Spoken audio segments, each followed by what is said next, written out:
Welcome back, everybody, to the Rookzer0 Drawcast. It is July 9th, 2020, and I gotta do push-ups. I start off the day with push-ups, which is totally fine. I'm Rookzer0. It is another commission day. I'm going to be drawing a red kobold today, and we will go from there. Yeah, let's start off with some exercises. It's always good to... No. Okay. Listen to Jonas's awful cleric idea while while I do some push-ups. I'll be right back. Here we go.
Okay.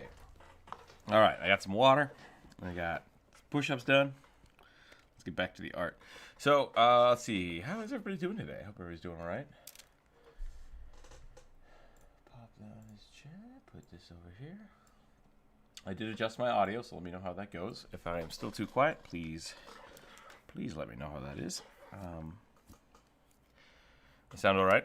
All right, good. Good. Yep. That is correct.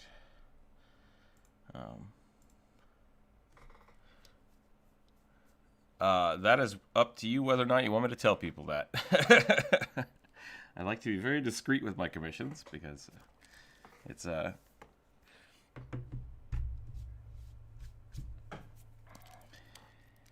no, it's happening. So generally what I do is when I do commissions, since we do have a pretty large community, I don't tell people who the commissions are for, just out of politeness. If people wish to tell people that I'm doing their commission, that's totally fine. If you want to share a commission I do for you with the Discord or with anybody, that's totally fine with to share those. I just don't want to be the one that shares them because they are artwork for people. So that's why I usually ask if I can draw it on the stream, and if I do draw it on the stream, I generally don't tell people who commissioned it, just because it's nobody's business unless they want to tell people, out of politeness. So we are drawing a kobold today for one of the Discord members, and David, welcome. Yeah, we're gonna get that going. It is a redesign of a little kobold, which I'm a little struggling with because I want to do, you know, super long-nosed kobold, but I don't know if this kobold is a super long-nosed kobold. I think we got to figure that out. So I'm going to grab some of the old...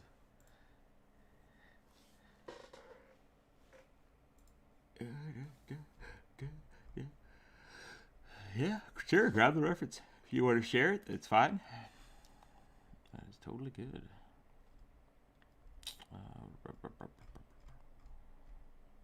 I'm doing okay. You know, allergy season is... The last few days, I've been super stuffed up, and my eyes have been itching all the time. And today, not so much. And I could breathe, and I slept way too long because I needed to. But yeah, so I'm doing pretty good today. Now it's just a matter of actually waking up, trying to get everything else going. Let's see what's going on here. So, but yeah, we are redesigning a Kobold Druid today. a red kobold druid today. Probably going to take me a day or two here. Tomorrow will be the draw day. There we go. Is this a kobold right there? Let's see, we're adding some stuff to this, which is going to be fun. I think we're adding a crown. Yeah.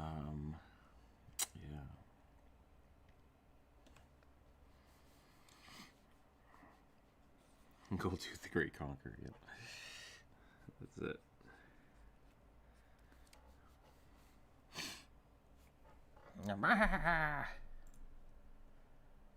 Yeah. No, the comic strip's good. Yep, so we're just doing a little red kobold. No head frills, which is fine. I will probably... Oh, man. No digigrade feet either. This is going to be a strange kobold design for me, and it's going to be a challenge. It's going to be great. So...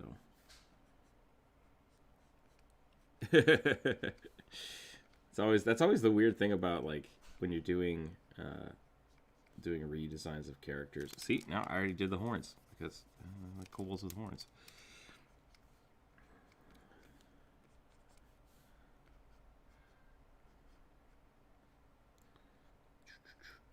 Could do something like this. We're gonna have to add the crown. Would the crown go above or below?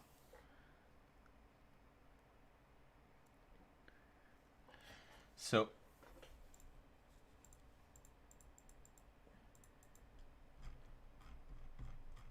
if you in Discord, if you click on it and then go open original, it should bring up the web a web browser so you can zoom in on it. Yeah. Just so you can read the comic. It's pretty funny. So yeah. Yeah, the Discord Discord creates small previews for in-app, and you have to look at things out of app. Okay, yeah, I'm thinking about this too hard. I think I'm gonna draw this the way I would draw this, and then if you think something needs to change, feel free to tell me. That's totally cool, because I think kobolds need little ears here, little spiky ears. We're gonna go ahead and try to keep the nose less crocodilian like I normally do, but we will keep this going the way it's gonna go.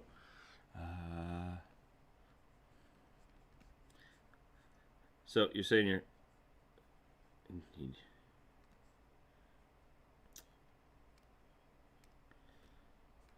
nice.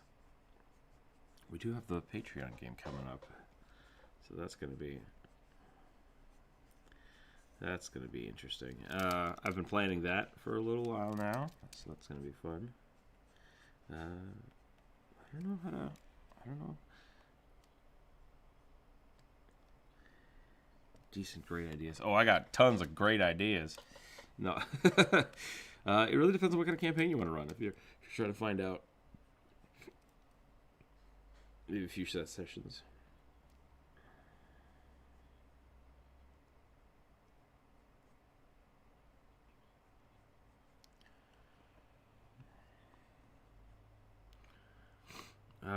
Yeah, I mean, it depends on what kind of campaign you want to run. I mean, and that's what I'm saying. Like, it doesn't have to be a whole campaign, but are you trying to do something that's like a dungeon dive, or do people want something that's more RP heavy? Do they have characters designed that they want to use already? Probably not. Okay, well, then you got some answers.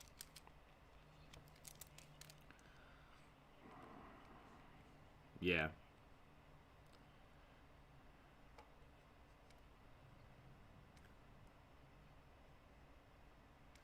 MacGuffin's not a bad idea.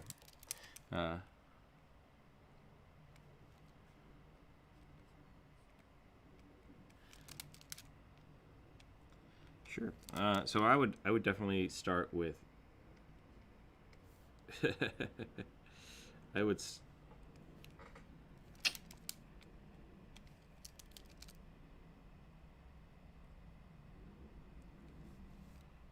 Why? Why would you do that? I have this thing of If I try to play it and I don't enjoy it, then I start it over. It's not a good. I do that a lot with like puzzles. I'll play test a puzzle and be like, "This is awful." I'm like, well, let's just not do this. Let's do a different thing.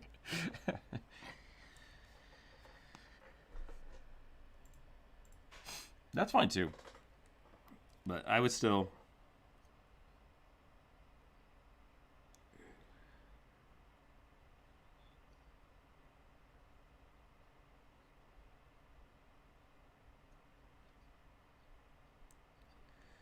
There you go. That's probably why.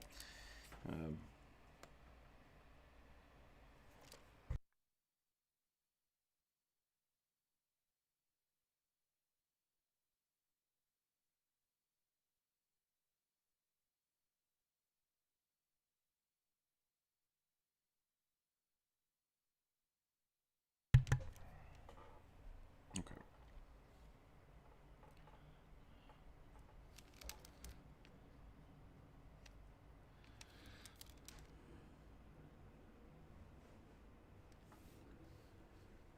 Let's do that.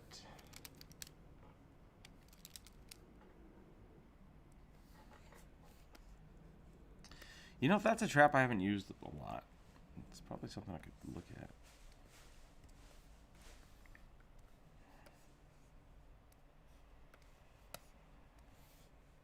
Piece of rope.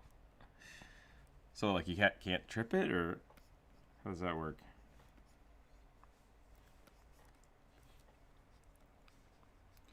I have some pretty.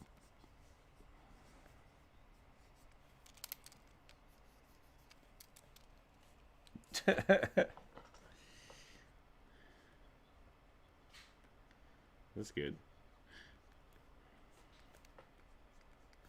I'm a big fan of the greed trap. So it's just like, there's a room full of treasure, and it's like, no, thank you. It's like, really?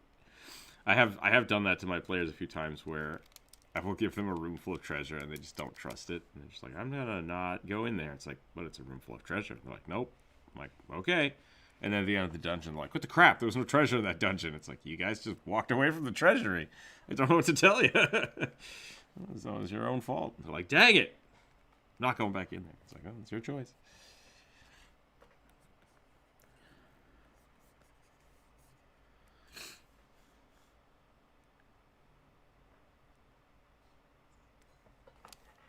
Is that a thing in the book?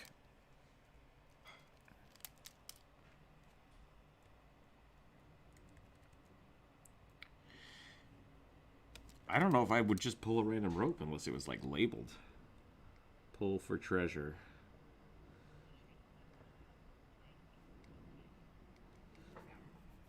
Gotcha. Maybe I would. I don't know.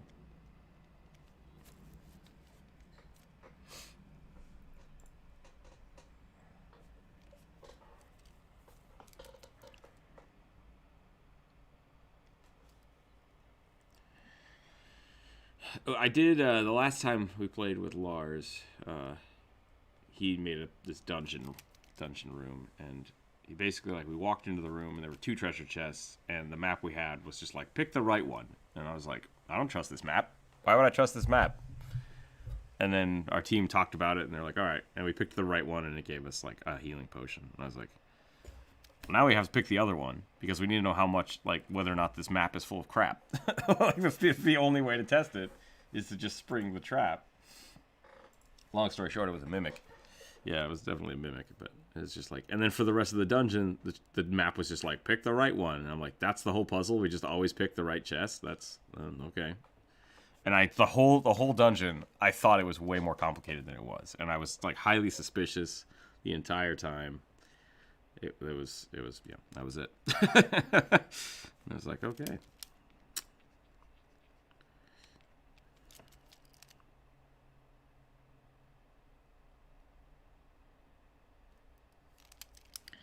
So challenge ratings are basically just guidelines for party size.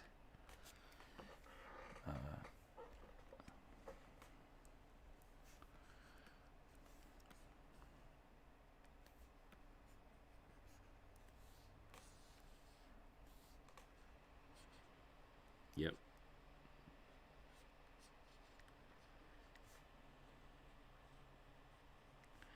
Yeah. See, so like that's the thing. Like the challenge ratings are really designed for guidance. So, like if you have a whole party of 5, I think it's 5.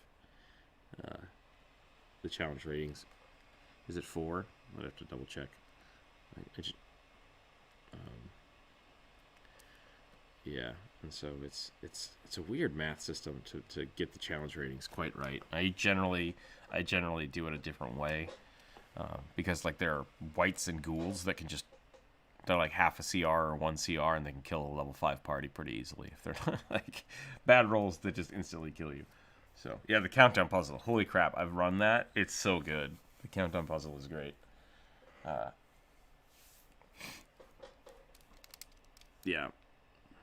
I watched that video and I tried it. I'm like, I have to do this. And sure enough, like exactly what happened, and everyone freaked out. It was so good.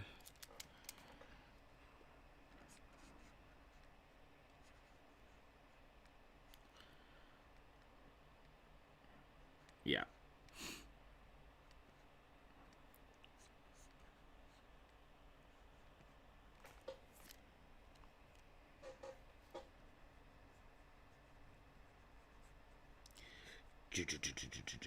So here's my problem with that's actually no, sorry, that wasn't supposed to sound like that's a problem. My problem with trapped chests specifically is Dark Souls. In like the first game, I think like 1 in maybe 3 chests out of the whole game were mimics, and in the latest one, there's really, if you see a chest, it's a mimic, and it's like that's not fun. Like, like most, it shouldn't be a. That should be such a rare thing that you trap the thing itself.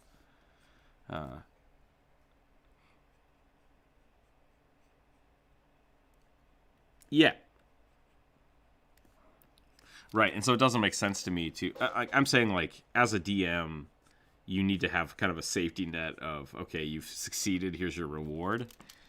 Because otherwise you get that effect of people being like, we're not going in the treasure room because we don't trust you. And it's like, okay, cool. And I think that's okay sometimes. It's like there's something cool over here, but you have to choose to do it. And if you as a DM don't set up that there's like a risk reward for it, it just feels like here's another trap. And it stops becoming fun and they stop trusting the DM. So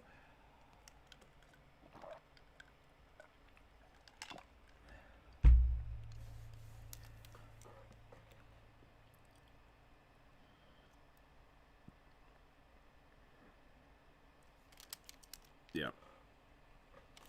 Nope. Yeah. So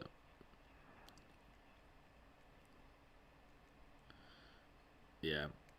But at the same time, like if you only have traps, then you don't have a team that's set up for like a trap dungeon. Like, oh hey, there's a dungeon that we know is full of traps. Build a team to do that. It can be kind of disheartening sometimes.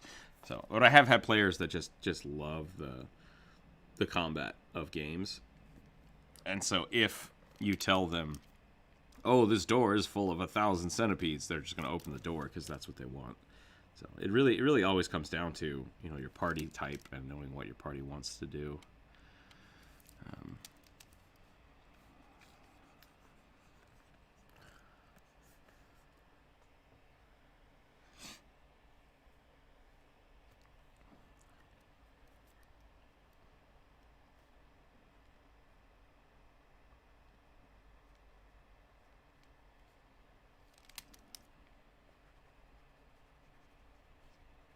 It's not a bad one. A gatekeeper scenario going on. I shoot him with an arrow. He stays on the bridge.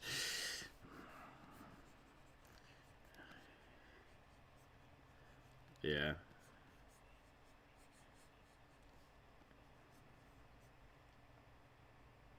Yep. I like when I do stuff like that. I have done things like that in the past. I'll usually make it a fixture instead of a person. So there's like a small statue of a cow with a guitar in the middle of the bridge. Like that's something my players would kind of get, and they'd be like, "Oh, okay, so that guy's gonna thunderclap us. It's not good." Uh,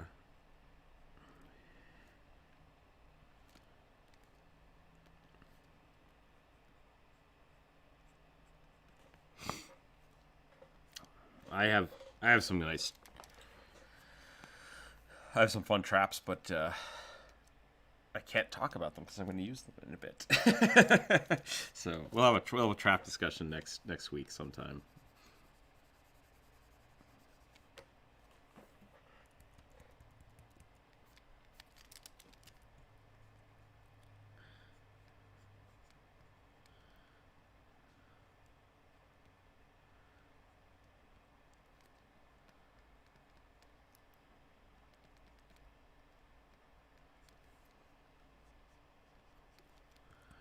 Let's do this. I like this idea.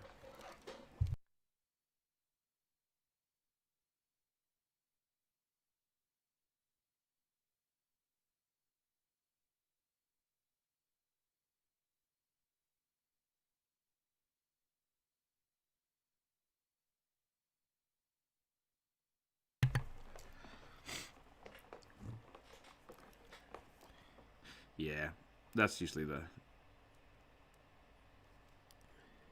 It's kind of the bummer thing about traps is that you really have to know who they're for before you can be like, "That's a great trap" or "That's a terrible trap." So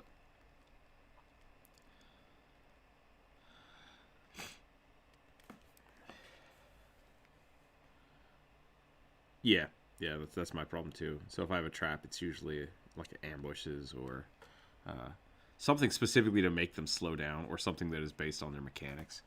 I had one character who was just really good at running and charging, and so I knew if I gave him a long hallway with no visible signs of creatures, but lots of like holes in the walls and depressions, it's like this is a trap room. He would just run through it as fast as possible. So instead of it just being like spikes coming up from the ground, it was every time you stepped on a square, it caused a pattern of squares behind you to drop, making the people behind you have a harder time. So him running forward screwed the rest of the party, but he's like, "Hey, I made it." Everyone else was like, "No, what are you doing?" And it was this big thing that they had to work together, and it was pretty good. It was pretty fun. So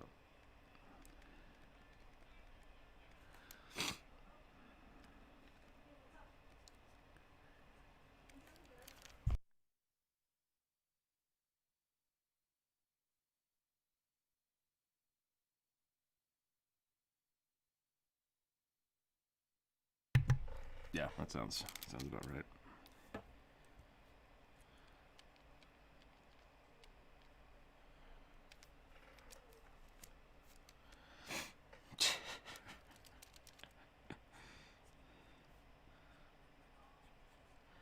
Man, I if yeah, I've done that a few times where I'll have.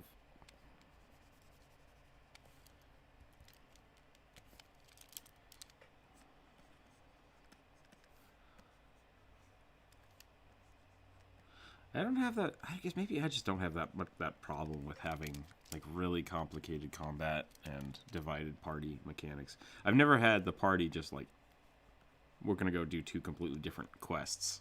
Like that that's never happened to me. But I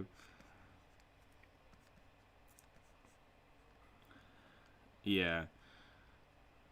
So usually what I will do in the situation where somebody wants to go do something, I'll basically be like, okay, you go do that, and now we just ignore you for a little while. And I'll do whatever's going on, and then it's like, okay, an hour has passed. Let's see what you were doing in that hour. And then I'll switch back to let them kind of see what's going on. But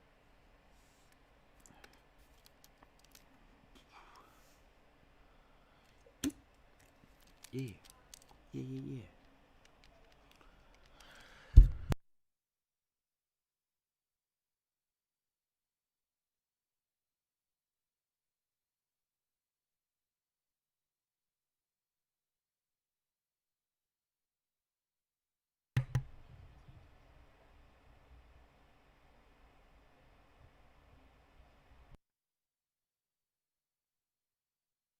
I'll be right back.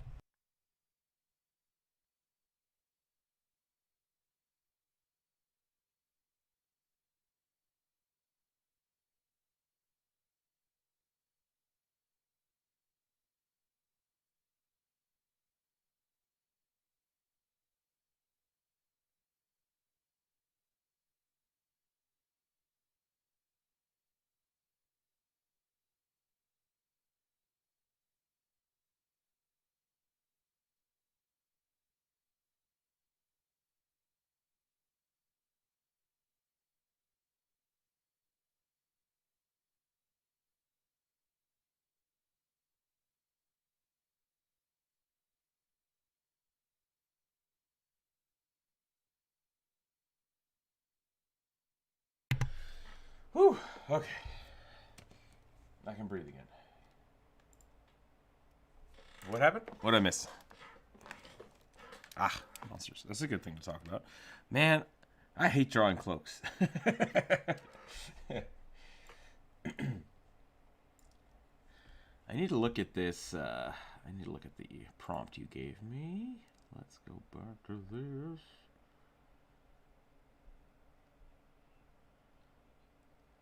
Yeah. Drawfee was a big inspiration for this channel because I originally wanted to do like interview people. I thought interviewing artists would be really fun, but it turned out that was a bad idea.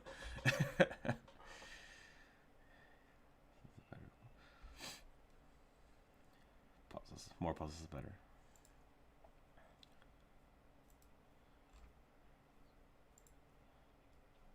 Oh yeah. Karina's great.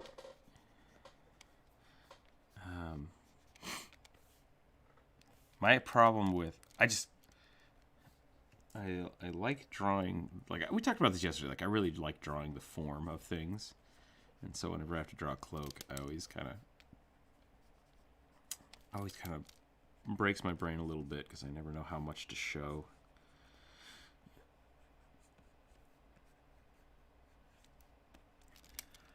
Let's do that. Thank you. I'll keep going here. I think we're going to do that. And if I think we do this, I think we're going to have to start looking at...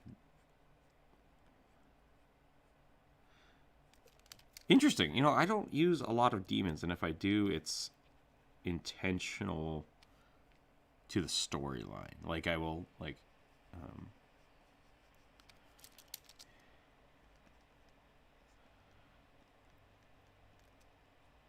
yeah.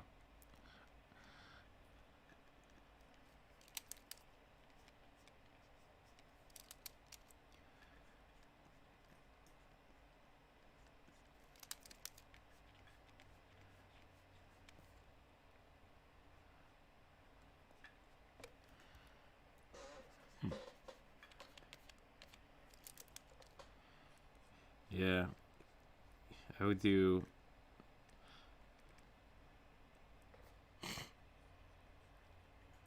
I think I probably run undead the most. But on...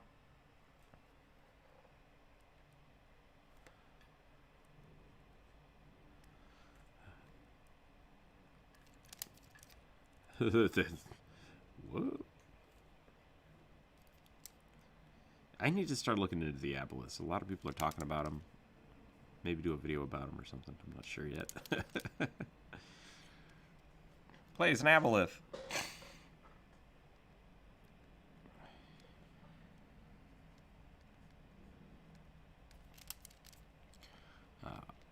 I still think my my drug lord bugbear was one of my favorite bosses. He's like a kingpin in this small town, slowly taking over the town government. My party just didn't care. Like, I kept dropping hints that, like, these things were happening in the background. Like, whatever, we're doing something else. And I'm like, okay. And then all of a sudden, it just kind of exploded on him.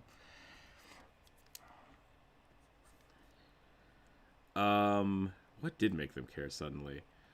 Oh, a giant hole opened up in town. It was unrelated to... So when I play a game, and this is something I learned from MK Bonnet, the one of our members from Chalice, the guy that started Chalice Books. He's a pretty good storyteller. He taught me, basically, whenever you're designing a campaign, you should always have the 4 things that are going on. And so when I write a campaign, I write what's going on, what are the 4 things that are going on around the characters. And that can be something like the city hall members are arguing over this ship that needs to be built, right? And then there's a small village next door that's being overrun by pirates. And then some great sea deity is slowly awakening, and 5 goblins stole a boat. So like those are the four things that are happening in town, and what you do is whatever your players pick and decide what happens. The next time you play, you you decide what happened in those other three options and see how they affect the town or affect the area. So like maybe the goblins become a very famous pirate ship in the next chunk, or the city town members get taken over by a drug lord bugbear. And that's kind of what happened. So it was this thing that every time the players chose something to do, they usually chose like the most money rewarding, daring thing to do. And then I would just keep following up like, oh, there's a new mayor now. Oddly enough, he's a goblin. And people are like, and my players were like, oh, that's weird. But they didn't care. That was the end of it. And it was like, okay. And then you're like, you notice that the town's guards have now all been replaced by bugbears. And they're like, whatever. And they just kept going. And eventually somebody asked, like, do people care about the bugbears? They're like, well, crime is down. But you see, people seem to be very wary of the bugbear guards. Yeah, and it was just this kind of funny thing that happened. And eventually there was a dragon attack that kind of led them to realize that there was this huge drug ring going on. And one of my players got addicted to it, so it just kind of clashed. And eventually it ended up happening where I got to use this like high-level bugbear gunslinger, and it was really fun. But it was like five sessions in the making of me just doing this background story that was just kind of going on.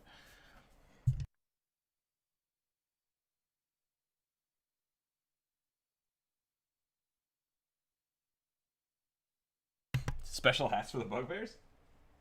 Oh, because you're talking about jump ropes captain hat? No, that was something different. Oh, no. No, what was...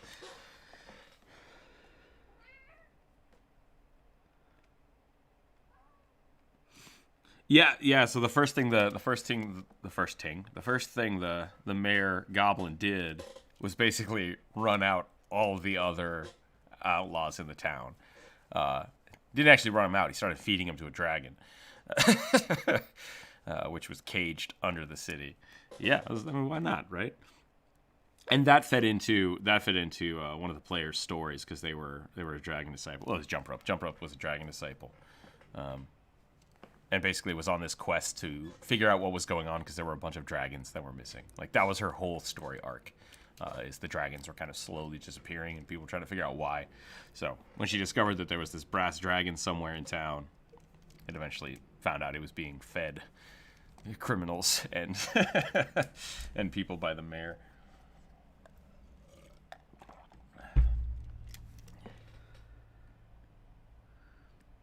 They're supposed to be good. That's absolutely true. And that's exactly what Jump Rope said. And my exact response was, yeah, that's kind of weird, isn't it?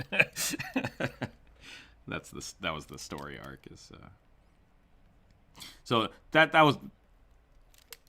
really that fell into the whole storyline because I was kind of challenging Jump Rope's preconceptions of dragons. I mean, you're right. And I did have it be try to be good aligned, but it was basically driven mad. And that was the rest of the story arc, is that someone has been capturing these dragons and corrupting dragons, and Jump Rope, being a dragon disciple, is like, no, I have to stop this. I have to figure out who's doing this, who's trying to hurt all these dragons. So,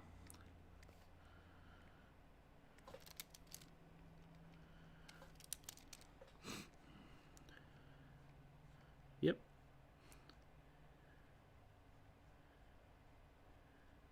Yeah. What? What did I miss? Oh, the track.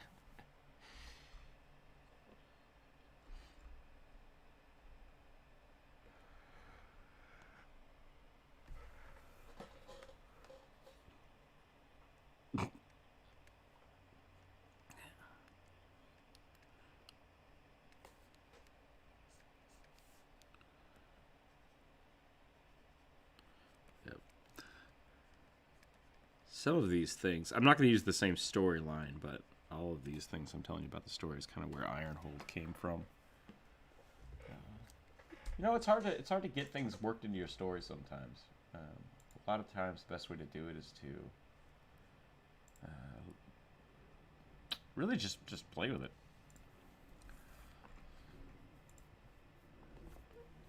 You know what you should do? Write it down. That's the thing I see people don't do the most, is they don't write it down, and then they don't use it. Which you said that when we started playing. You're like, that was the longest introduction to a place you've ever had. And I was like, really? That surprised me, because I didn't think I was good at making long introductions. Yeah.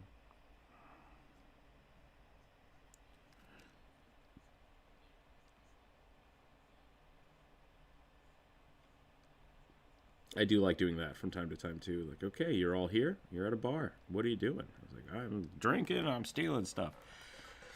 I have noticed, especially if you're playing with new people, if you give them too much freedom, it breaks them a little bit, because they're like, I don't know my options. I don't know what I can do. So I generally like to feel people's comfort levels out by kind of constricting their movements. Like, here's two options. Which one would you take?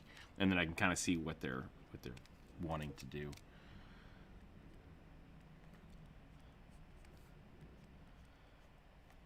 Mm-hmm.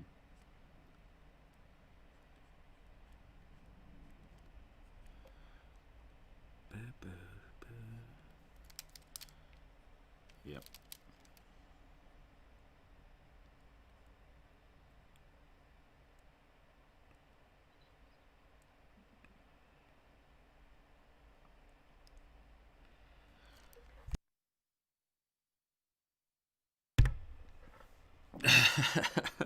That's not how that works. Yeah, exactly. I have a really good response for that, actually, when people do that kind of stuff. I'm like, are you saying that out loud? That's usually when I respond to them, and they're like, no. It's like, okay.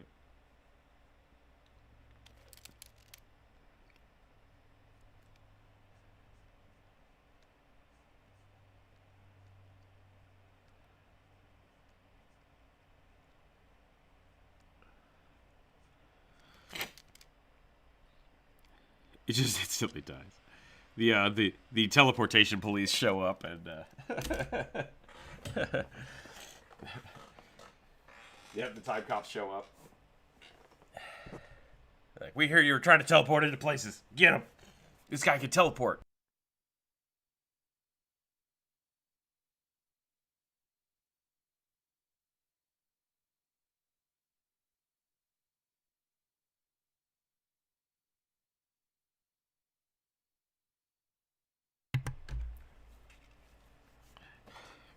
Yeah, I'm a big fan that teleportation is super rare in the D&D world. Um,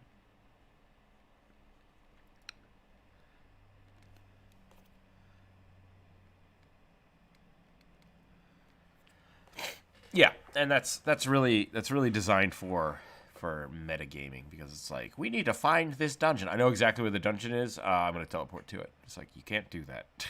You literally can't do that. But I'm a big fan of I will let my players teleport anywhere they have been during the campaign, if they have the teleportation spell. So, like, I know this city. We're going to teleport there. It's like, great. Okay, you do that. That's fine. I still make them roll, and I have had some very bad teleportation rolls. I also like to use runes. Like, if a player wants to set up a teleportation rune so they can, like, always teleport to their house without using a spell slot, cool. Like, there's ways to do that. Exactly. It's like, do you have 25,000 gold? Great. Do that. So.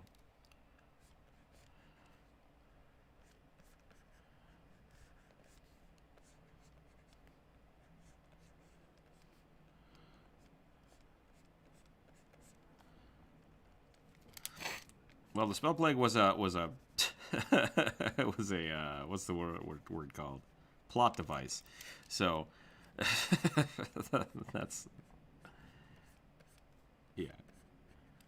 It was really to fix a lot of the 4th edition bullcrap that happened. So I don't think you can blame the spell plate for stuff.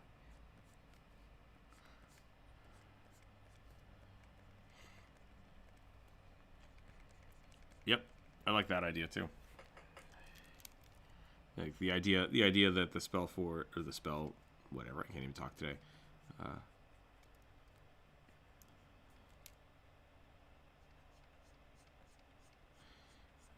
Well, they're a lot more toned down. Is the thing. 5th edition is a lot of toning down stuff.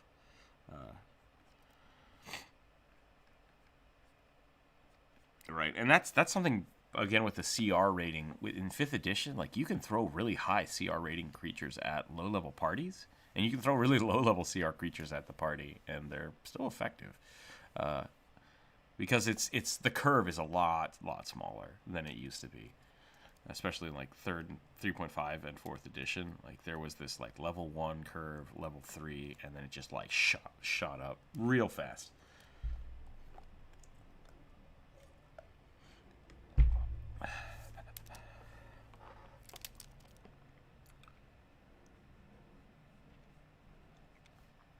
Yeah, I'm gonna bet a lot of that is gear, because gear does affect your CR, and that's something that is not heavily. Yeah. Yeah. Like as soon as you give a fighter like a level 3+ sword, they're good to go for the rest of the game. It's like they're gonna hit everything. You just have to assume they're gonna hit everything.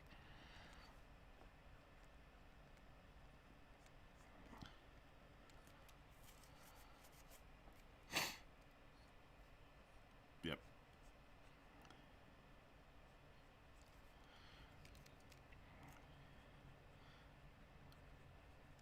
I think the other problem with fighters is really to hit is so important.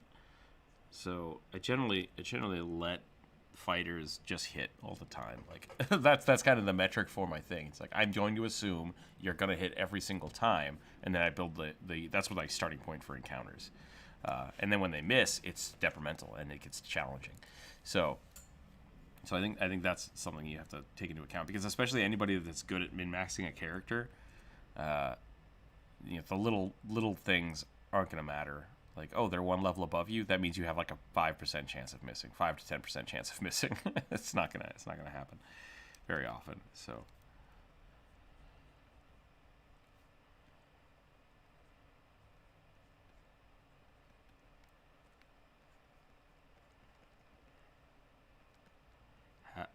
Okay.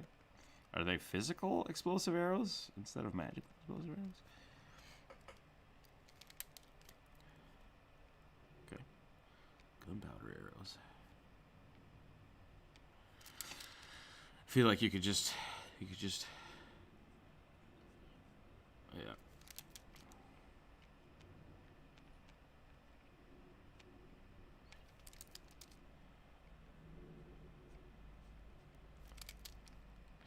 Yeah, I feel like that's a one of those things where you're just like, I've created something that will kill everybody. It's like, great.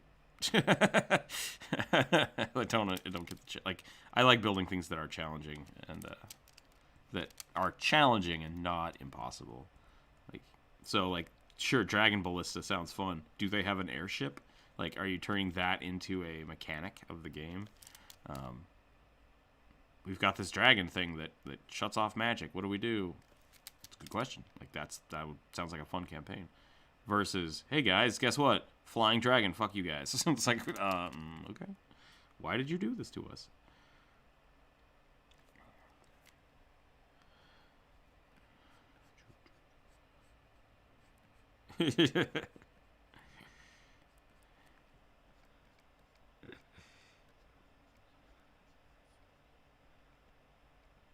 I did have that the first few times I DM'd, because I once again I took that mentality of like me versus the players, and like that's not fair because I know what they're playing, and it's like, oh, you're a wizard that can go really fast. Oh, what if you couldn't move at all? And it's like that's the whole point of my character. So I'm useless now. That's cool. Yeah, not fun.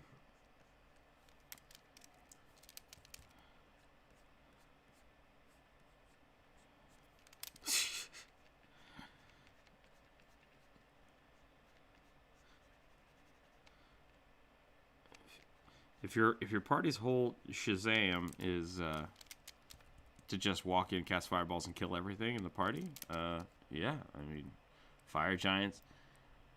Fire giants exist. Yeah, the creatures after the first explosion would just kind of be like spread out, or you have creatures that can withstand a few fireballs, or you have creatures that can.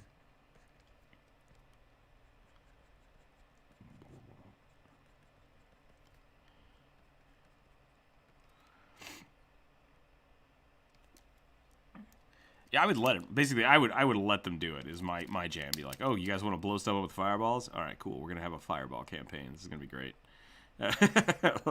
Like, how can you let them do what they want to do? How can you build up this thing that they like to do? Like, we're team Explodey Ball, and we can take out any dungeon. Okay, great. You're in a room. The walls look really cracked. There's one guy. I cast fireball. The room collapses. You now have to take a more difficult path. Dang it. I cast fireball again. You spend an hour burning all your spells and you blast the room away. You want to continue forward or do you want to sleep here? Damn it. Options. That's the thing. Like, if somebody is really good at something, I like to let them do it, but I always make sure it's like, is that what you want to do every time? You can. I will let you. Is that what you want to do? And I did this with, yeah, like my friend who was playing the Trox. So he started the game with 26 strength or something. And he's a large creature and he's got a glaive. And I'm like, that's legit. And he did. He just wrecked stuff for the first few encounters. Just walked up to someone, just blam, just erased them. And then he eventually got to a fighter who was high enough to not be one-shot by him, and he blocked the first attack. And I was like, okay, great. He saw you just devastate 6 guys with that glaive. He's going to disarm your glaive. That's it. Like, and he succeeded. And the thing was, it wasn't just like it happens. Like, I still had to roll for it, but I let the players or the NPCs counter their tactics because of what happened. Not like the first thing he does is just run into combat and disarm him. Like, he saw it happen. I let him have the first swing before he's like, wow, that's got to be taken care of. Ping! And that was his turn. Like, I loved that. And then from then on, he was always kind of more hesitant to run up to people that seemed intelligent. He's like, right, okay, I can be disarmed. I can't always do this. I got to kind of diversify my stuff. And that's good. That's good to work on.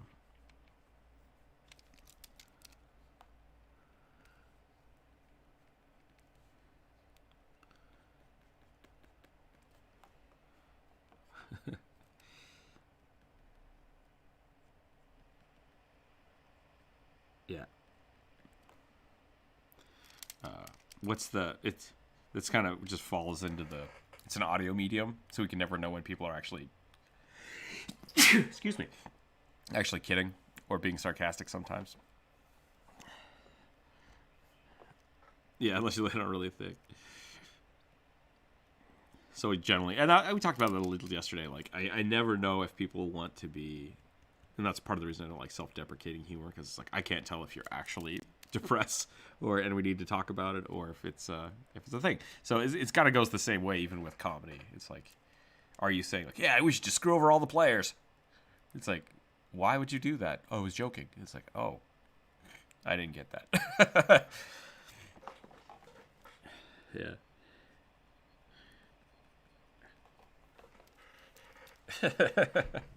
Audio mediums.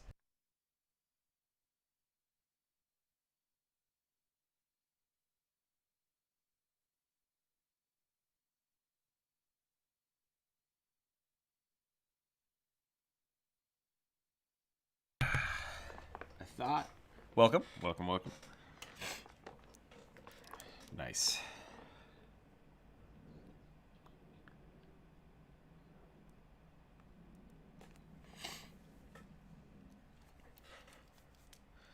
Da, da, da, da, da, da, da, da.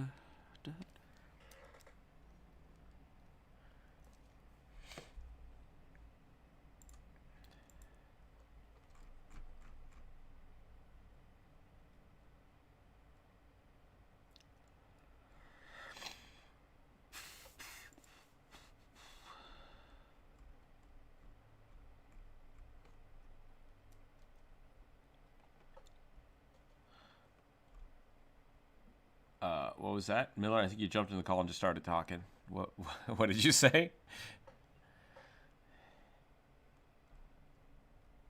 Gotcha. Nice. Congrats. Let's see.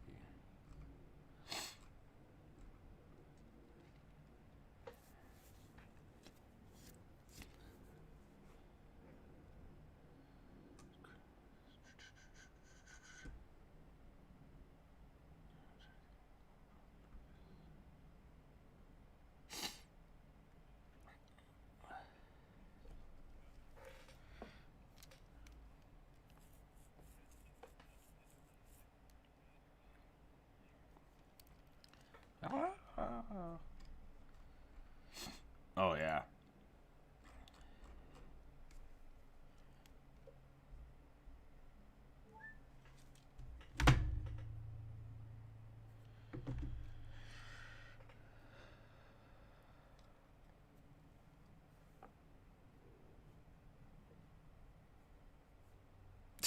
It's so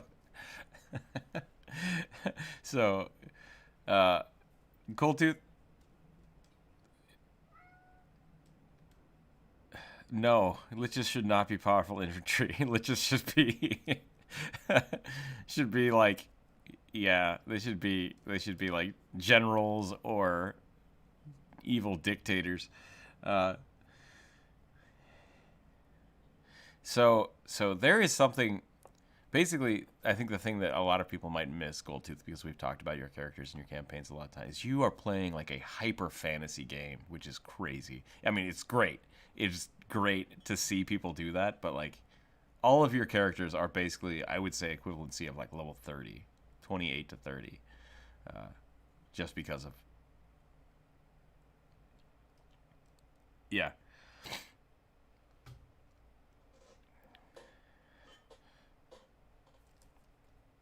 Right. And so I think at this point, nothing is scaled correctly for you. So really what your DMs should be doing is taking liches and then scaling them up to level 30 characters with more HP and more things to be more challenging.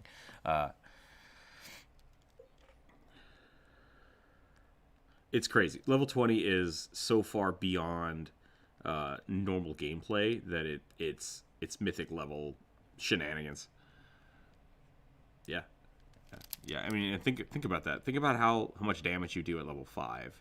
And then, like, a fighter, or even a paladin at level 10 can do upwards of 200, 300 damage in Pathfinder. And at level 20, you can do that 2 or 3 times a turn. So it's like...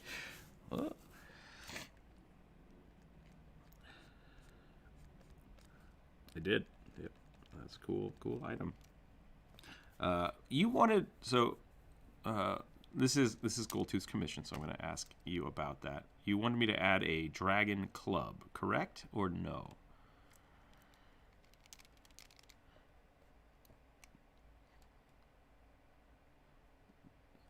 Just oh, you wanted a shield? Is that what you said? A wooden shield with a dragon on it? Or a wooden crown? I thought we were doing a crown. Or both? Is it both? Okay.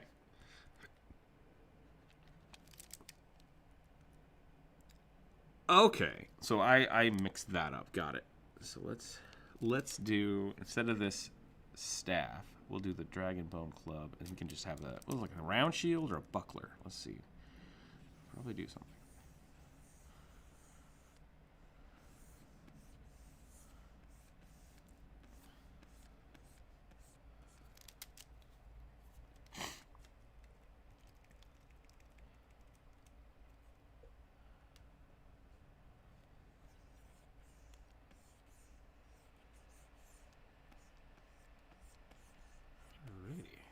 So, yeah. Excuse me. So we're going to add a shield. We'll change the staff, which is bad because I like this staff. It's a good staff.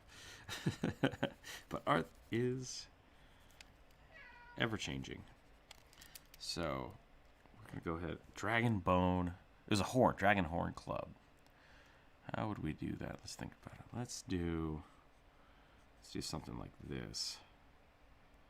And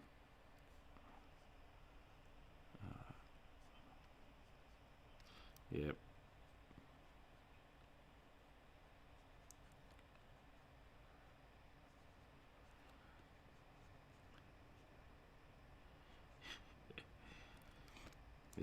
It's a ceremonious club.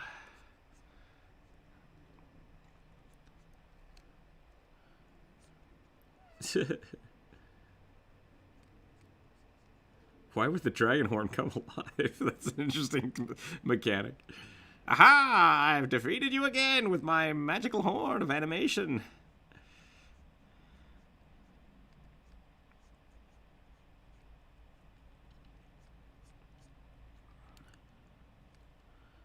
I did that wrong. This needs to come this way. What is that noise? Cthulhu is bouncing on something. Oh, sorry. I got too distracted. Rook, do you remember the first character you ever played? I do. No, I don't. The first character I ever played was a halfling. A halfling, man, what was it? I think it was a thief. This is like advanced Dungeons and Dragons. Because I just read The Hobbit, and my friends were like, "Yeah, let's play some Dungeons and Dragons," and I was like, "Oh, that sounds awesome." How old was I? I would have been 12. Man, that was a long time ago. It was a long time ago. I'm going to do this. I'm going to hook it here. Cat, what is your problem? What?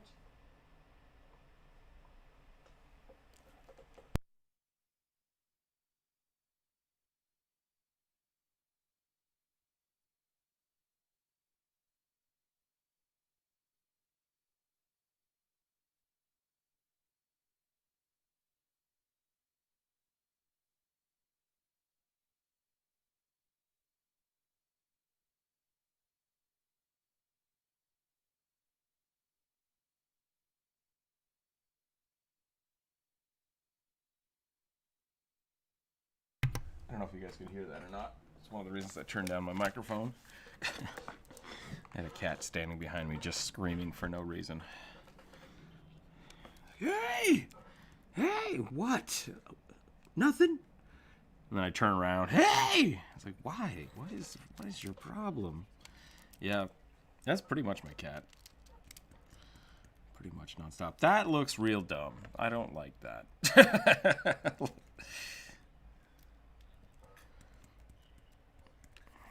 Let's go ahead and...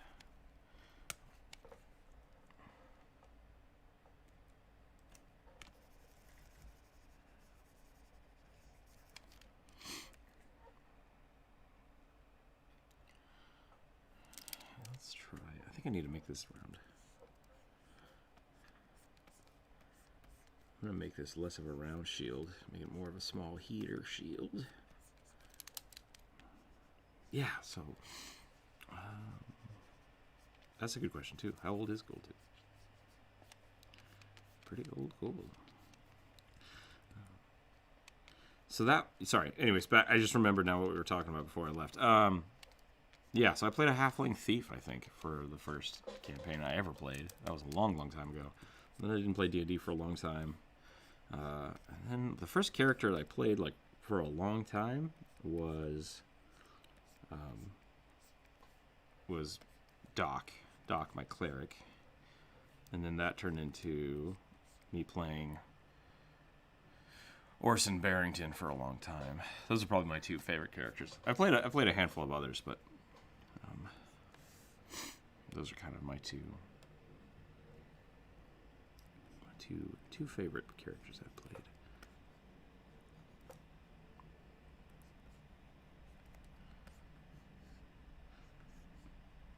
Is it a one-handed or two-handed club? One-handed club. Okay. I think I can handle it from there. Just gonna go like this.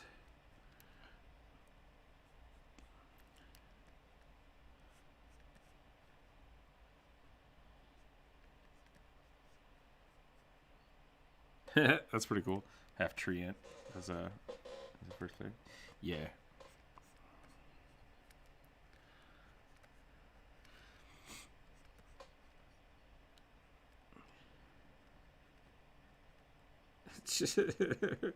Make a structural save. What?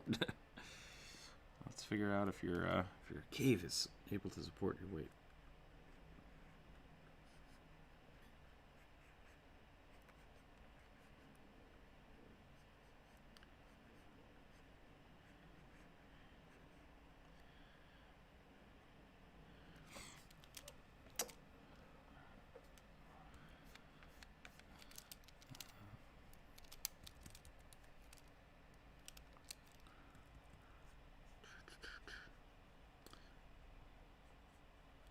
I think we're going to do some cheating here. We're going to do a little bit of boop, boop.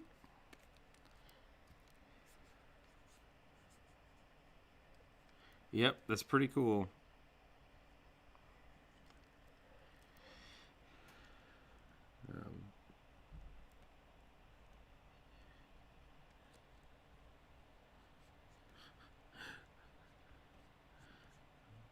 So just not to. It's a cool thing, Miller. It's great. That is the 4th time you've posted it in different channels. So please, yeah, please be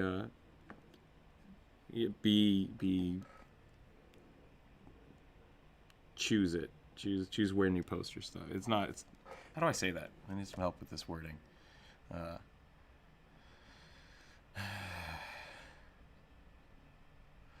Yeah, I mean, it's great to share that kind of stuff, but like when you just spam all the channels with the same image, it's like that's not necessary. So if it's fine to put it in one channel and say, hey, check this out, that's fine. Yep. So just be very deliberate. There we go. Be very deliberate with where you post your art. Like think about where it belongs and then put it there, and that's kind of its thing. That's the other thing with this is something else I didn't talk about. The etiquette of posting. If someone posts a picture in like the voice channel chat is different.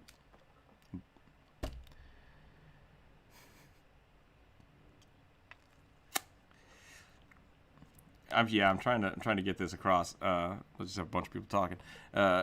If you are posting a picture in something like ArtShare, please be courteous to the people that posted before you. If someone posts a picture like 5 minutes ago, don't post a picture right after it. I don't think anybody's actually done that too much, but just be courteous. Like I'm trying to set up a good like law of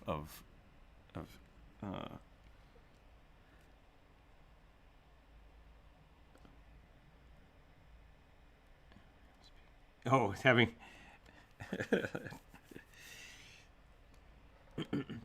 I think it was a joke. Yeah, tattooing. Okay. Yeah. So I'm trying to set up a good system of kind of the ethics and things that we need to do for the chat. So we need to keep talking about that stuff, but yeah. Yep, it does. I think that looks pretty good. Do I want to do horns? Yeah, and it really is like I don't think I've seen a lot of problems with it. I've seen it on other art servers, where like someone will post something and then like someone will just. I've had someone do it to me in other art servers where I'll be like, hey, here's this new character I made, and then they'll be like, here's 3 things I made. It's like, why did you do that? Like, you just completely blocked out my art. Like, I want to show it to people. So I don't know. I think it's just frequency and dedication are not dedication and being deliberate for where you're posting are important. So yeah.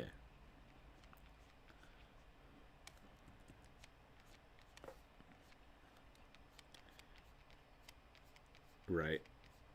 Yeah. And that's one of the reasons like I have the general chat is I post actually I didn't even post the video. Everybody in the YouTube chat today, great job. Because I forgot to post the link to the YouTube video today. So Oh, da da da da da. Kobolds once more, nice. Da da da da. Great. I'm reading it. Great. Link below is David. Yeah, thank you. David, very neat. Thank you for taking care of the YouTube chat. Commissions are always hard for me because I get really, really like zoned in on it, and so I have a hard time reading the chat lines. No, it's all right. I mean, yeah, if you see something popping up in the YouTube chat, let me know. But I will try to be more vigilant about that because that's my job. That's my job to be vigilant and read people's comments. Yeah, the Discord one's also hard because I'll bounce around between the different channels. But yeah, so things we need to work on. I need to be better at reading. We need to make sure we're not talking over each other. I just gave him Steven teeth, and that's not what I want to do. It is. It's a little hard to talk and draw at the same time, but yeah, when you wake up 10 minutes before the stream starts, it's always good.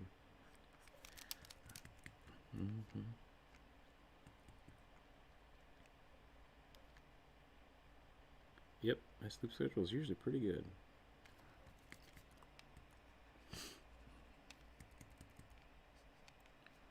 I hope I'm younger than your dad.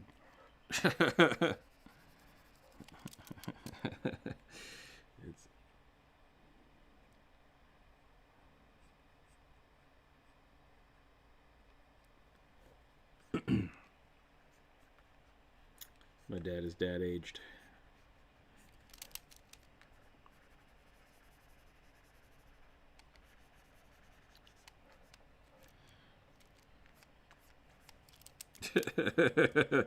That's a good age to be too.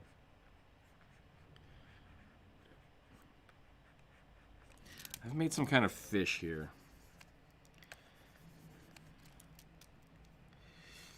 Man, oh man, what did I just do with that? Let's just take that. Wah. Wah, wah, wah, wah, wah.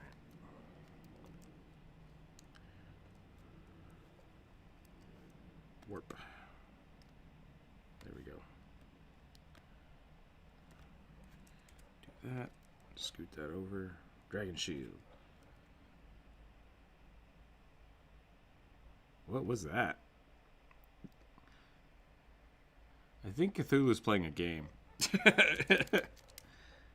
And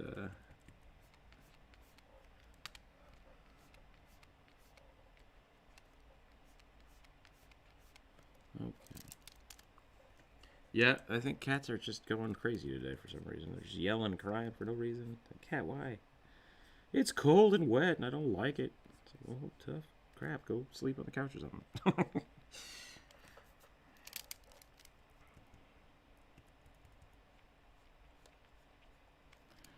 I will let my cat outside when it's raining.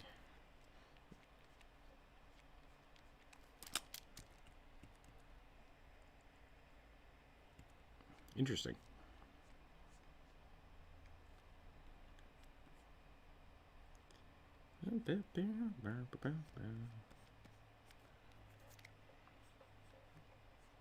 That's interesting.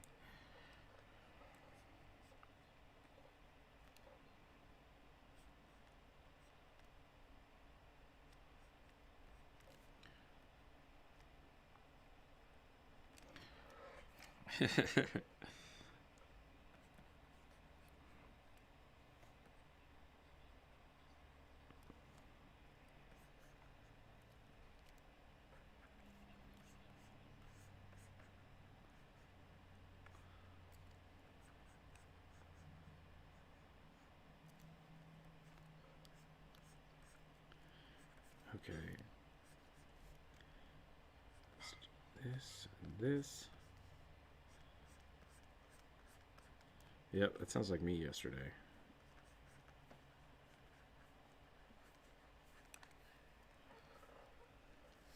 Catnips.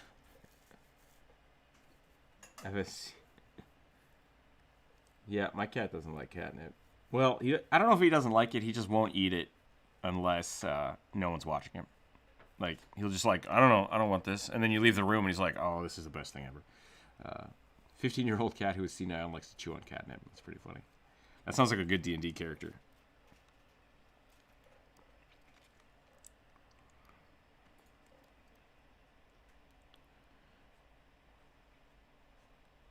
Yep.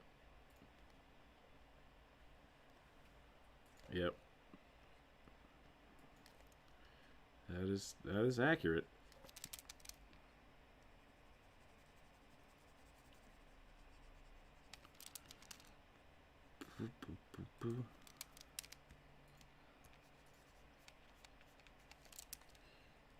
is that a thing?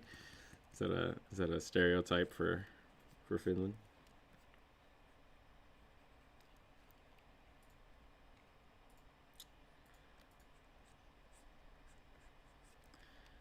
Hey, who wouldn't want to go to a sauna if you could all the time? Gotta sweat it out. Gotta sweat it out all.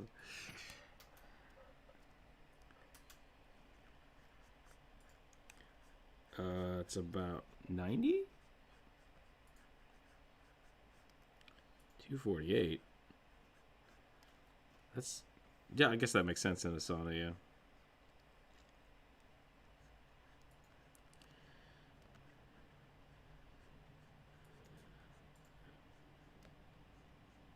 Welcome back. Welcome back.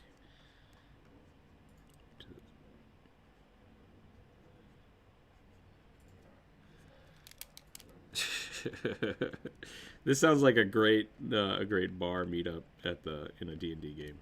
It's like, my friend. I can call you friend. Yes. Let's talk about adventure. Let us talk about dragons.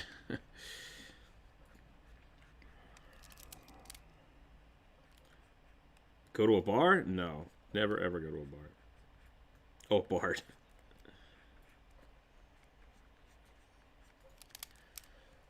Oh, boy.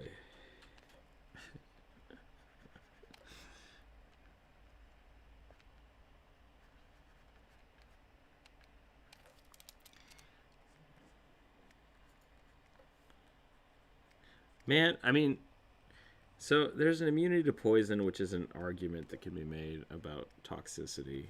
But I think dwarves have probably figured that out. So I say dwarven ale is not a poison. It is just...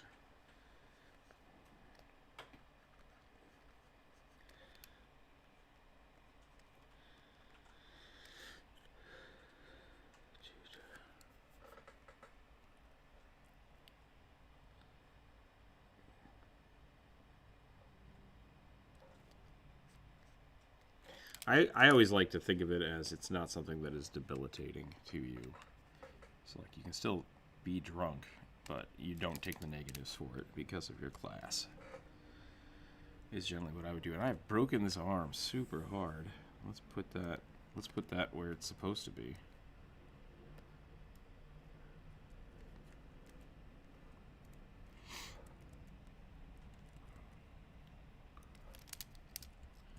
Yep.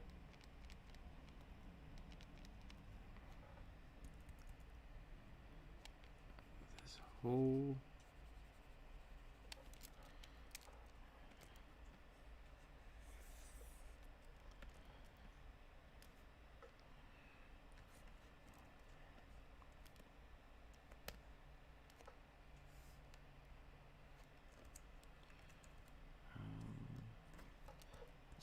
spell. It's a potion, I guess. Does the dwarven racial poison resistance apply to alcohol? Yes, we have alcohol rules in place that treat it as poison there. Does the dwarven racial poison? That's pretty good. There you go. But there is how do I say this? There are two types of effects that happen when you drink. There's the intoxication and the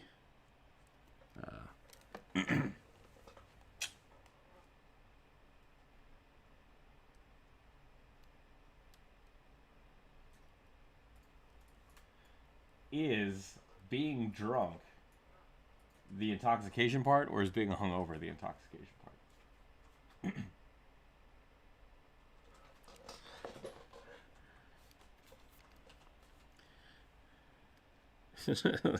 That was a medical question, not a. I mean, not a decision. That's not a choice you get to make when you're drinking. Like, oh, no, I'm not.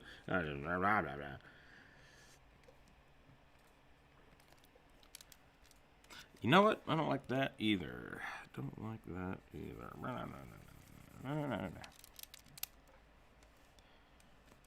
I already did? Yeah.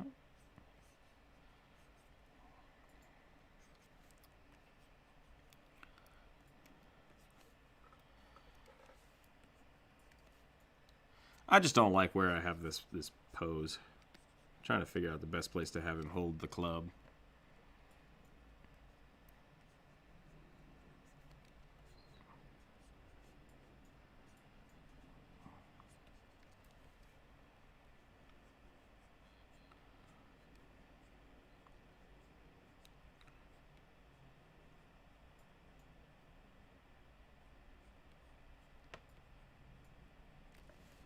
That is exactly what it is.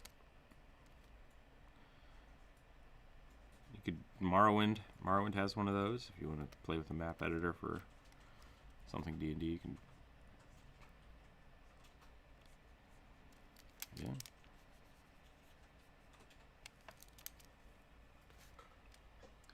Is anyone here squeamish? If you have to ask that question, please don't post whatever you're going to post. Put it in the not safe for work chat. Best place in Discord to submit any requests for commissions. Rookzer0 will be most accommodating there. Yeah. Commissions are open. I have a kind of a backlog right now, but if you want to message me on Discord, feel free to do so. We can talk about that. Baldur's Gate 3 will be pretty good.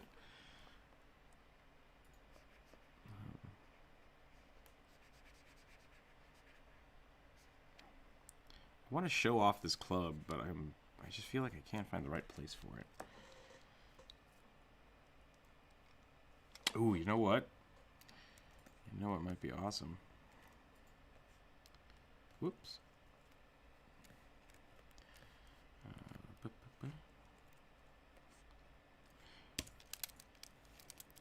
think we might do something like this.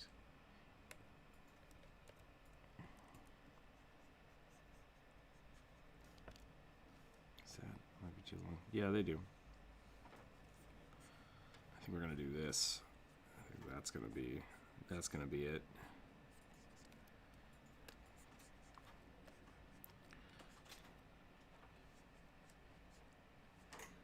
They're aliens, yo.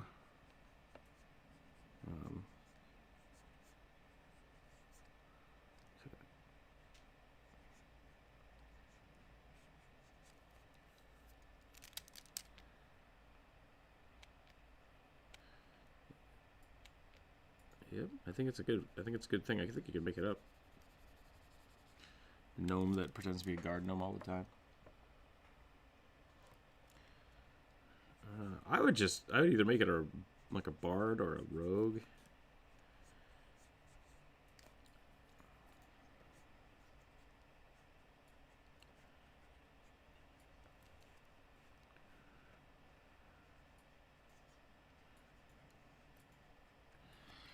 I think it would be a performance. There's two things. Sorry, go ahead, Cthulhu. I would say there's two things. One, you would either perform to be a human statue, and that could be a thing. Or two, you could roll stealth to not be seen. So, like, and you would have to roll those two depending on the situation. So if you are, say, in a garden pretending to be a garden gnome, roll stealth and see if people just don't even notice you're there.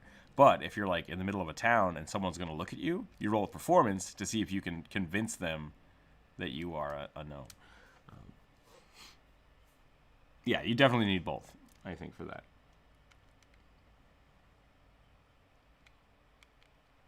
Goblin Juggernaut. Can't find it. That would be pretty fun.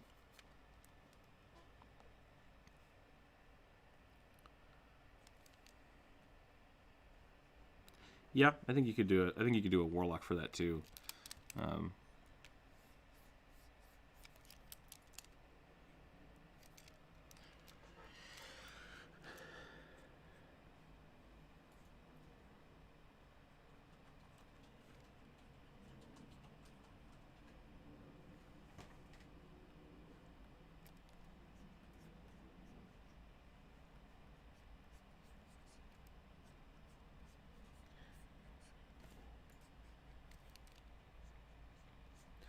I would also...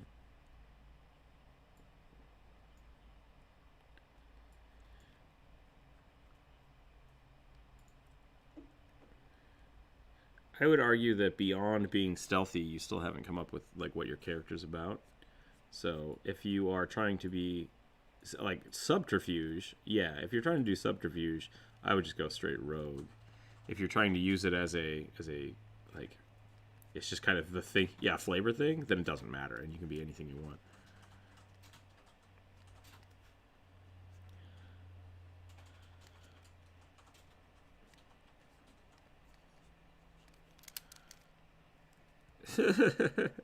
Ah,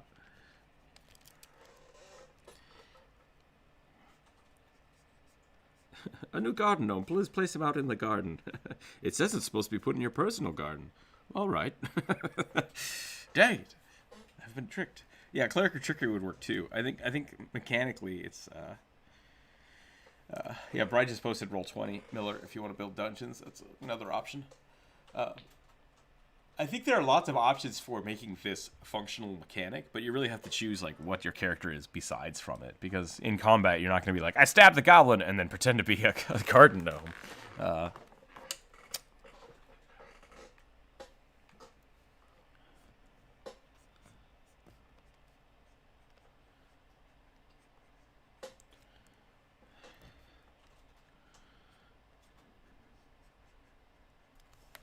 See, yeah, that's what I was thinking. Jonas, that's exactly what I was thinking. I was thinking, like, you just go barbarian, and your hat is made out of metal.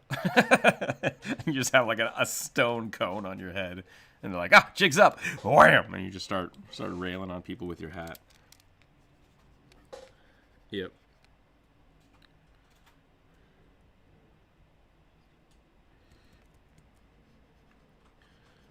I mean...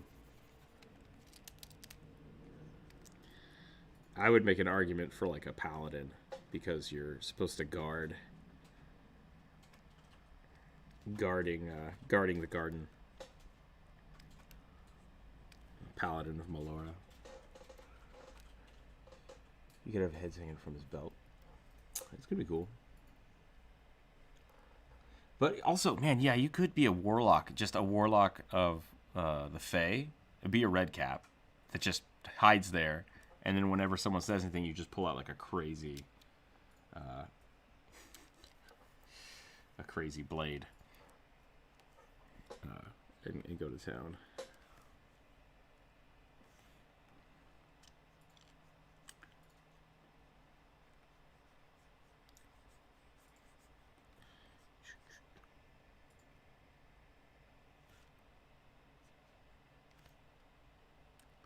Shrunken head.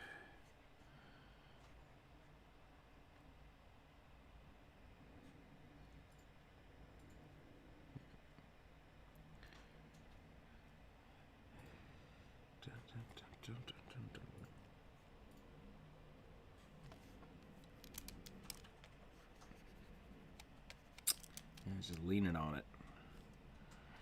Leaning on it. That's kind of what I was thinking. I am the great.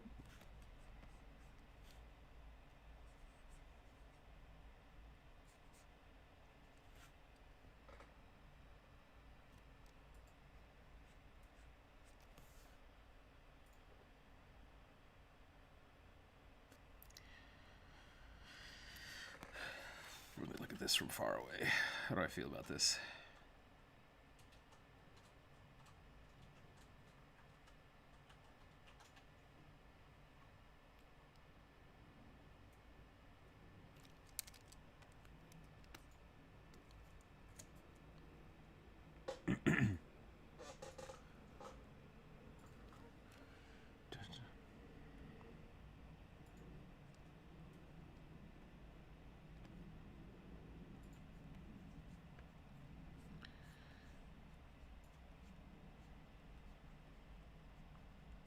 Shelob, the it is. It's Shelob as Lord of the Rings. It's like I made that joke on purpose, and everyone's upset about it. That's fun. Actually, that's Lord of the Rings, not. It's totally fine.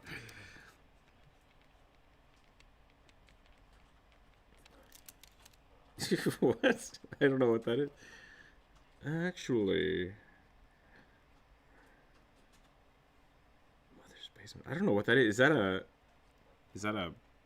I don't know what that is. Oh, okay. Gotcha. You know, it's highly dissable.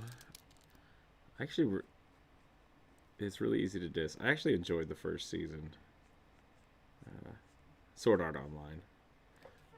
But yeah. Yep, it was. That's the best way to describe Sword Art Online. How was Sword Art Online? It was okay, and then it got weird in the second season. Like that's a perfect way to.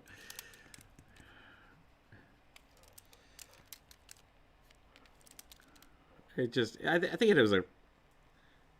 it was a good premise. It wasn't a unique premise, and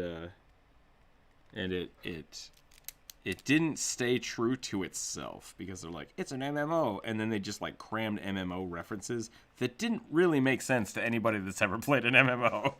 So I was like, oh yeah,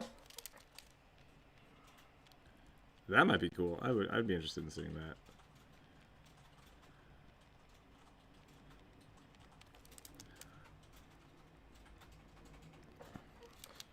Hey.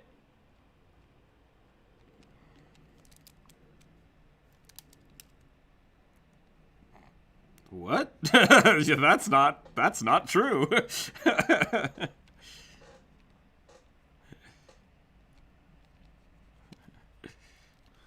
Is that in the book?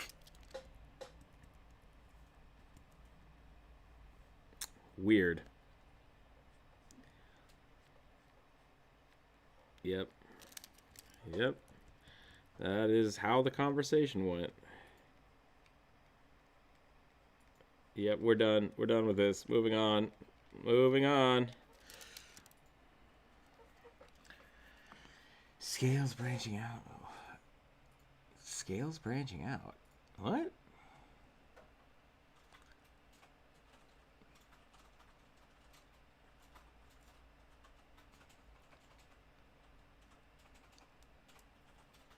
I'm confused about what what was just posted. Is that a? It looks like a. Okay. Okay. God damn it. Can't talk. I can't hear myself right now. What this picture looks like a. I can't remember what this. I don't know what this weapon is called. I think I should know what it's called. But I also don't know if.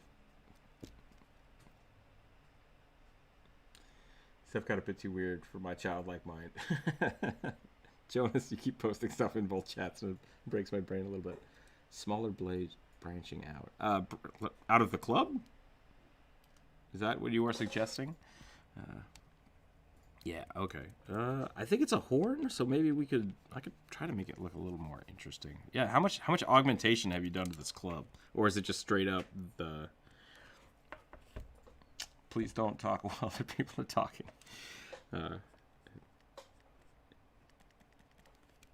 Yes, I would repeat it. How much augmentation should be done on this club? Is it just the horn? Andreas! Jesus. Pause and then respond. Remember we talked about this yesterday. Let people finish talking before you start talking. Whew. Correct. Yeah.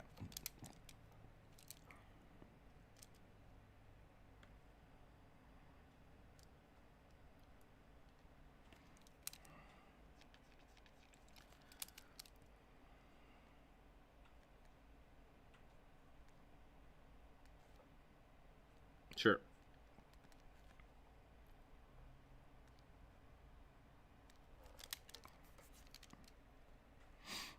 So like leveling it off down here, actually cleaning up the break.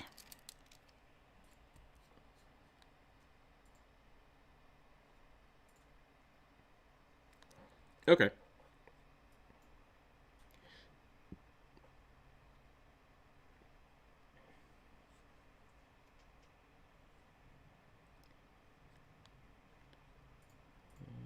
We can do something. I think we can come up with something.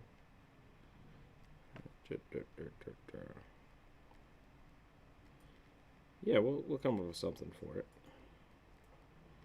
That's gonna be like that. I think that does look better. That definitely looks cooler. Okay, and then I gotta fix these legs because I think I screwed up the hip. I did.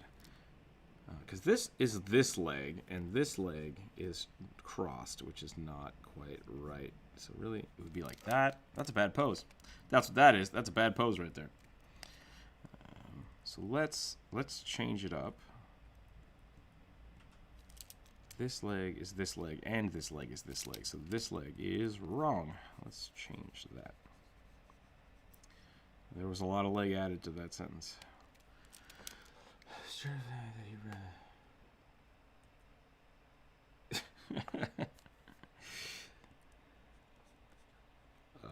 none. I guess one for each leg.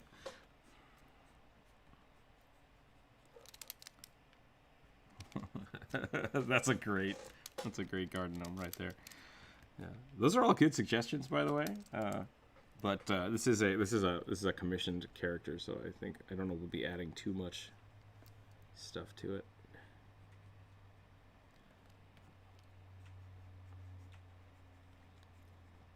That's much better. There we go. Just do that.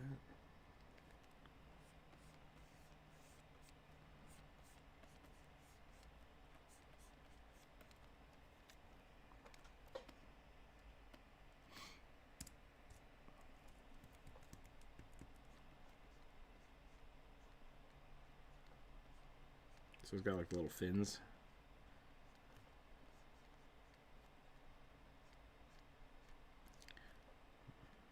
I think there are probably kobolds that do like dragons and don't like dragons.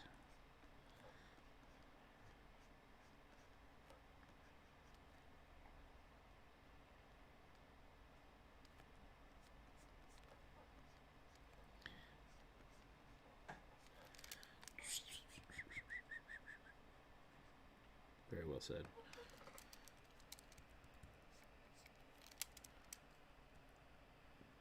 What a pseudo stirrups. Don't think we'll be on those.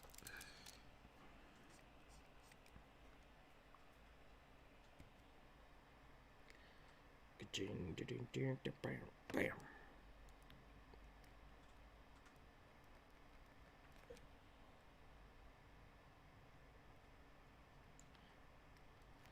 Let's do some bigger toes. That looks much better. I think that's... I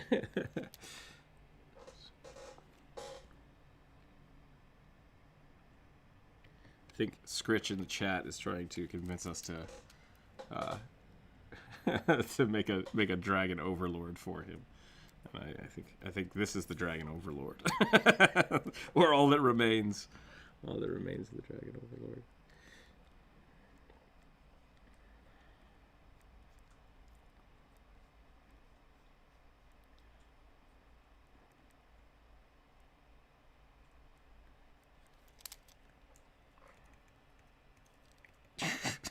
What?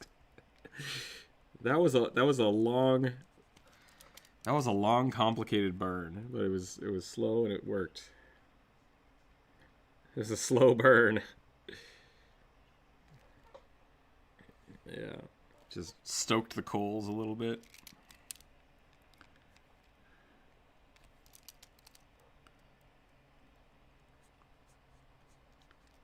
It was pretty good.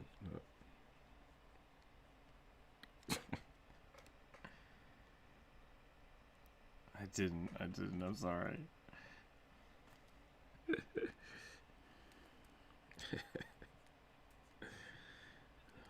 Okay. Nope. Now that you said that, I got what you're talking about.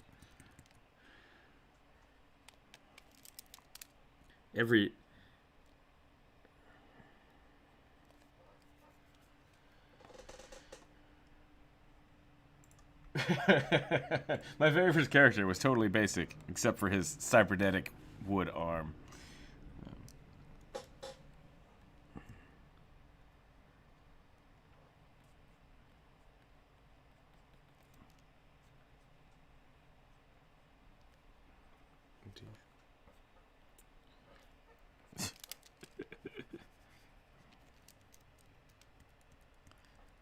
Right. Yeah.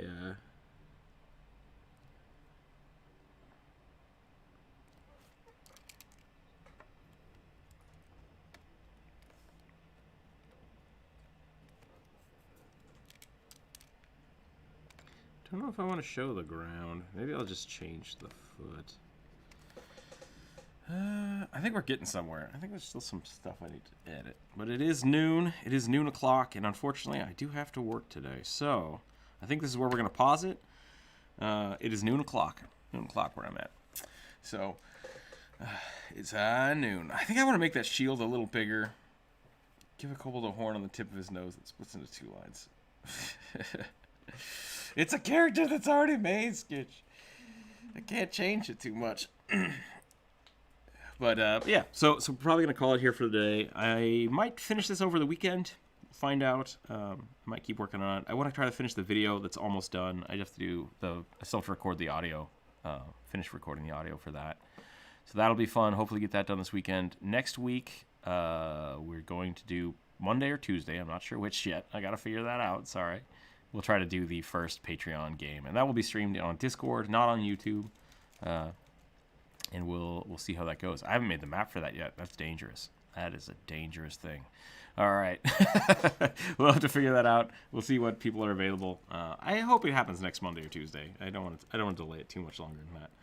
But we'll see what happens. So thanks again for watching. Thanks for hanging out in the chat. If you are not a member of the Discord, feel free to join the link down below. Feel free to check out the Patreon page for all of your Roll20 tokens and stuff and all the pictures. Stickers will be coming out again next month as we're doing the bi-monthly packages for those. And yeah, have a wonderful day. Be happy, be healthy, and keep your dice on the table.